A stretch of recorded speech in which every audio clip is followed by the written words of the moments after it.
Yang saya hormati Bapak Dr. Abdul Wadud Nafis LCMEI selaku dosen pengampu mata kuliah Ekonomi Makro Islam. Perkenalkan, nama saya Ilmi Wasila, NIM saya 204105020047. Saya dari Ekonomi Syariah 2. Di sini saya akan menanggapi materi mengenai ekonomi 3 sektor atau ekonomi tertutup dengan kebijakan pemerintah.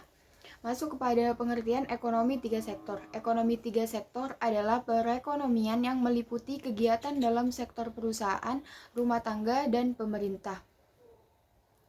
Lalu ada siklus perekonomian 3 sektor. Di dalam siklus perekonomian 3 sektor, ada perusahaan, ada pemerintah, ada rumah tangga. Perusahaan itu bisa mendapatkan pendapatan dan pengeluaran, begitupun dengan pemerintah dan rumah tangga. Lalu, apa yang dikeluarkan oleh perusahaan? Perusahaan akan ada pengeluaran terhadap pemerintah, yaitu pajak. Kemudian, pengeluaran perusahaan terhadap rumah tangga ialah gaji, upah, sewa, bunga, dan laba. Lalu kita beralih kepada pendapatan yang didapatkan oleh perusahaan. Pemerintah belanja kepada perusahaan atau pemerintah memberi subsidi kepada perusahaan. Ialah termasuk pendapatan yang dihasilkan oleh perusahaan. Lalu konsumsi rumah tangga itu juga termasuk pendapatan yang didapatkan oleh perusahaan. Selanjutnya pemerintah. Pengeluaran pemerintah terhadap perusahaan ialah membeli barang produksi terhadap perusahaan. Pemerintah terhadap individu atau rumah tangga ialah gaji dan upah. Pendapatannya ialah dari pajak dari perusahaan dan pajak perseorangan atau rumah tangga. Selanjutnya, pengeluaran rumah tangga terhadap perusahaan ialah membeli barang-barang perusahaan, ialah membeli barang-barang produksi, dan sementara pengeluaran kepada pemerintah ialah berupa pajak. Di dalam ekonomi 3 sektor ini tidak ada yang namanya ekspor impor, hanya terdiri dari perusahaan, pemerintah, dan rumah tangga. Selanjutnya, di dalam perekonomian 3 sektor itu ada campur tangan pemerintah. Hal tersebut menimbulkan dua perubahan penting. Yang pertama, pungutan pajak yang dilakukan oleh pemerintah menambah pengeluaran agregat pada industri dan rumah tangga.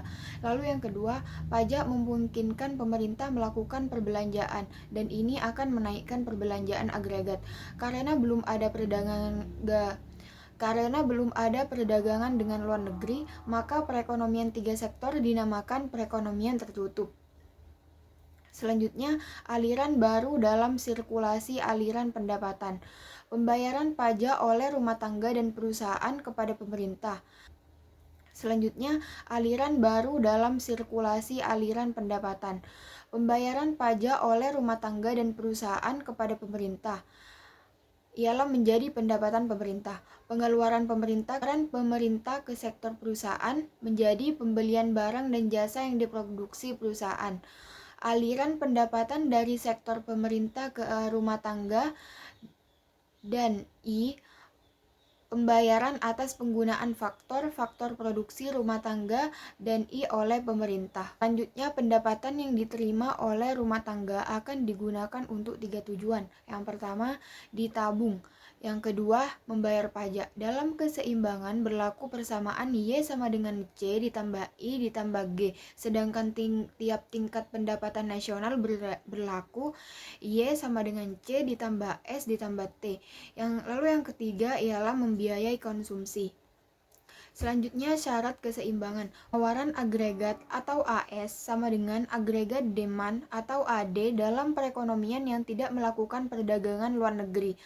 AS sama dengan Y, sehingga pada keseimbangan pendapatan nasional berlaku persamaan C ditambah I ditambah G sama dengan C ditambah S ditambah T. Apabila C pada tiap ruas dikurangkan, maka berlaku I ditambah G sama dengan S ditambah T.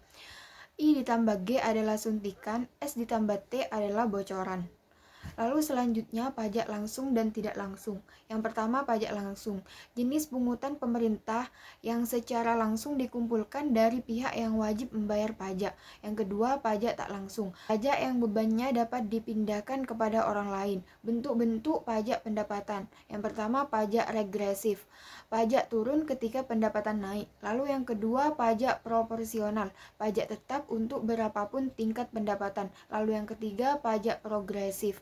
Pajak naik ketika pendapatan naik. Lalu selanjutnya efek pajak terhadap konsumsi dan tabungan. Pajak akan menurunkan YD atau pendapatan disposable sejumlah T, sehingga YD sama dengan Y dikurangi T.